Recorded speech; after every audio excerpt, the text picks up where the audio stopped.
Showbiz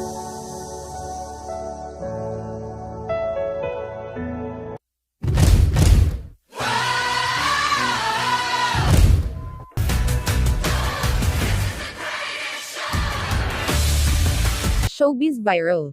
Megastar at buong pamilya, todo iyak sa nangyari. Paalala lang po, ang video na ito ay base lamang sa nakalap na impormasyon at nag-viral na rin sa iba't ibang platform, maging sa social media at Instagram. Bumuhos ang luha ng sikat na veteran matapos naghayag ng kanilang saloobin kaugnay ng pakikipaglaban ng kanyang anak. Si Casey ay anak ni Sharon Cuneta at Gabby Concepcion. Sa kanyang Instagram post noong gabi ng Martes, January 23, 2024, ibinahagi ni Sharon ang bagong upload na picture ni Casey na may nakakabit na dextrose sa bandang kanan ng kanyang kamay. Sa caption, sinabi ni Sharon labis siyang naapektuhan sa kalagayan ngayon ng kanyang anak, dahil nga sa malayo ito sa kanya. Mahal kong anak, patawarin mo ako kung hindi kita agad nabisita. Dahil nga ang layo mo sa amin ng mga kapatid mo. Hindi man daw vocal si Sharon sa kanyang nararamdaman.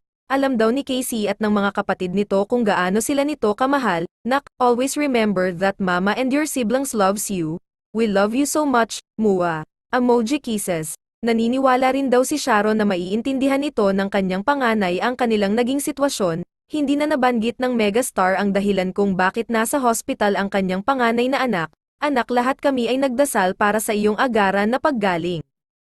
Ikaw, ano ang masasabi mo? Kung bago ka pa lang sa showbiz ko, huwag kalimutan mag-subscribe, mag-like at i-click ang notification bell upang lagi kang updated sa susunod na mga showbiz viral ko.